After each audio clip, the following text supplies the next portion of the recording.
The Holy Gospel according to Matthew. Glory to you, Lord. Jesus put before the crowds another parable. The kingdom of heaven is like a mustard seed that someone took and sowed in his field. It is the smallest of all the seeds, but when it is grown, it is the greatest of shrubs and becomes a tree, so that the birds of the air come and make nests in its branches. He told them another parable. The kingdom of heaven is like yeast that a woman took and mixed in with 3 measures of flour until all of it was leavened. The kingdom of heaven is like a treasure hidden in a field, which someone found and hid. Then in his joy he goes and sells all that he has and buys that field. Again, the kingdom of heaven is like a merchant in search of fine pearls. On finding one pearl of great value, he went and sold all that he had and bought it. Again, the kingdom of heaven is like a net that was thrown into the sea and caught fish of every kind. When it was full, they drew it ashore, sat down, and put the good into baskets, but threw out the bad. So it will be at the end of the age. The angels will come out and separate the evil from the righteous and throw them into the furnace of fire, where there will be weeping and gnashing of teeth. Have you understood all this? They answered, yes. And he said to them, therefore, every scribe who has been trained for the kingdom of heaven is like the master of a household, who brings out of his treasure what is new and what is old. The gospel of the Lord. Praise to you, O Christ.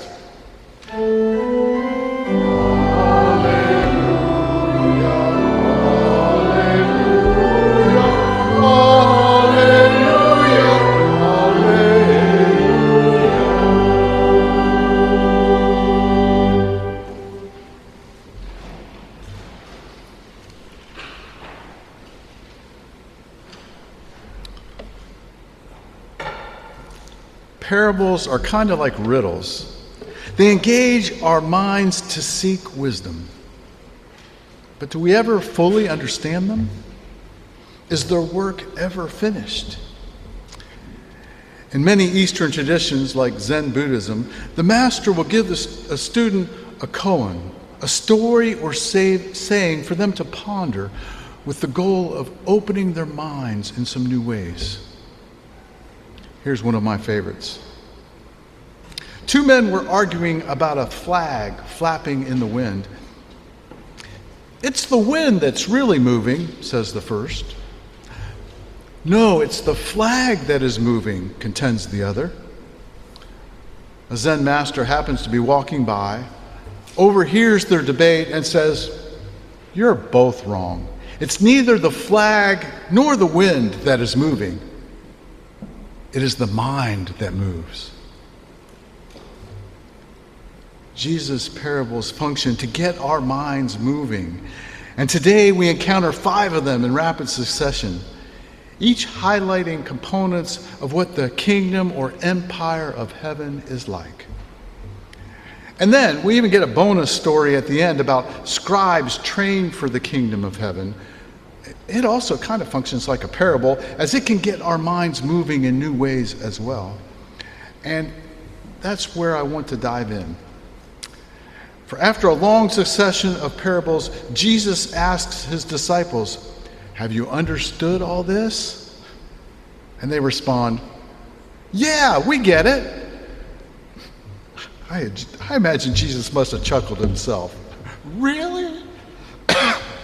And then he responds with a very cryptic saying about how every scribe trained for the kingdom of heaven is like a householder who brings out from his treasure what is new and what is old.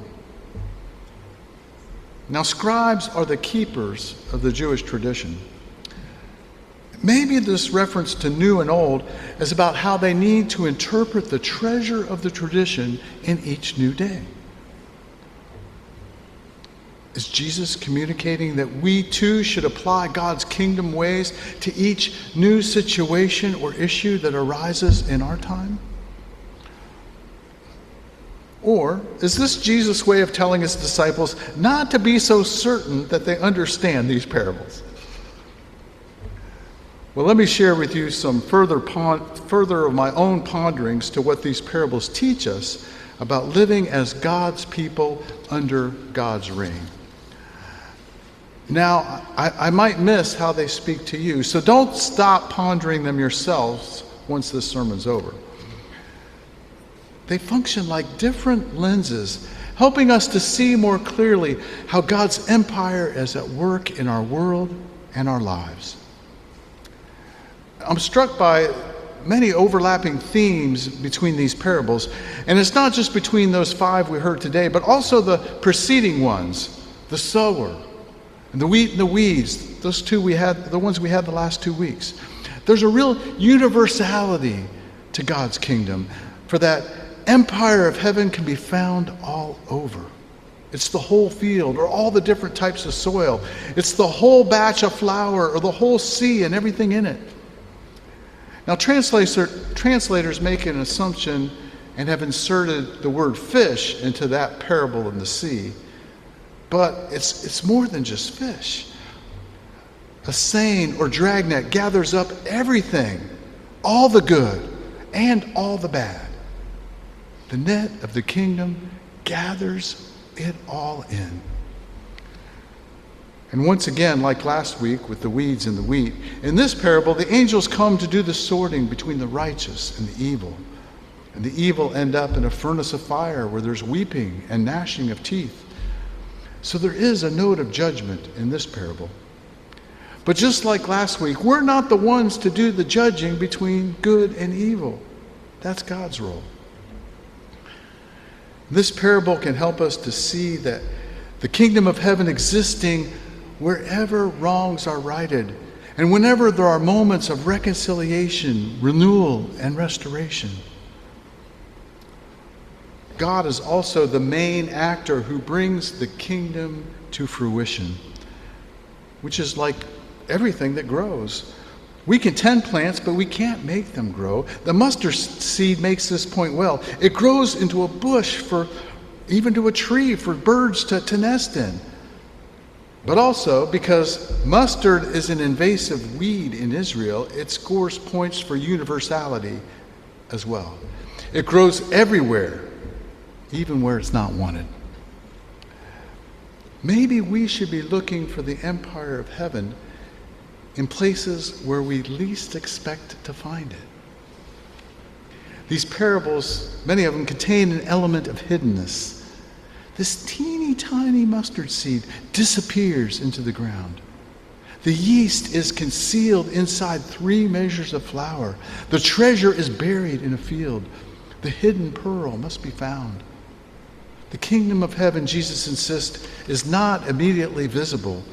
It doesn't announce itself with fanfare, and yet there's a surprising element of disproportionate outcome. A seed the size of a grain of sand becomes a tree large enough to hold nests. A little bit of leaven transforms enough flour to feed more than 100 people. A single discovery in a field is worth liquidating everything you own. The kingdom is not proportional. It doesn't play by the rules of reasonable expectation. It's expansive, extensive, and extravagant. There's also that element of total response. The man who finds the treasure sells all that he has to get that field and get the treasure. The merchant who discovers the pearl does the same. These stories are not about wise investments. They're stories about people who encounter something so extraordinary that they decide to reorganize their entire lives. The question that those 2 parables pose, I think, is the same. Are you all in? And did you happen to notice the emotional state of the man who found the treasure in the field, hid it again, and then went off to go all in and buy the field? I sense his emotional state is a hint about the identity of the treasure. It seems to be something that fills one's life to overflowing with joy. And I wonder if this treasure might not be a physical thing, but an experience of God's wondrous love and grace streaming in and through us. I wonder if the treasure might be hidden within a deep sense of shared community. It might even be found within a community that gathers to worship God, to work for justice, to build community, and welcomes all. Once upon a time, there was a man who went on a journey in search of a beautiful and mystical river. When he found the river, he sat down next to it. He drank of it deeply. He bathed in it. He fished from it. He played in it. He even nearly drowned in it. This man was filled with this immense joy of just being near the river. The man stayed many days and nights at the river, listening to its mystical teachings. Before he left, though, he took a picture of the river, and then he set off for home. Upon his return, his family, friends, and townspeople all noticed the joy that this man now radiated. And they asked him, what happened to him at the river? And they asked many questions about the river. They wanted to know the mystical teachings that he had learned there. Well, the man told them, you must go for yourselves and experience the river. You must listen, touch, taste, and smell the river for yourself. I could never fully describe or hope to explain the beauty and mystery I experienced from the river. Words can never say it all. I urge you, go, experience the river for yourselves. Instead, the people found the man's picture of the river. They took it from him. They put the picture in a special frame of gold, built a large building, and hung the picture on the wall so that they could come and gaze at it for hours at a time. Seeing what had happened, the man was saddened. He wished he had never taken that picture of the beautiful and mystical river. Once one experiences the mystical treasure of God's kingdom, it's nearly impossible to not go all in. It will realign your heart and mind in line with God's righteous ways of love. Jesus' parables continue to function like clues, helping us to discover the abundant life found within the kingdom of heaven. So keep pondering these parables, and don't settle for them only moving your mind. Let your heart be moved as well. Then go all in. The treasure comes as it is lived. Amen.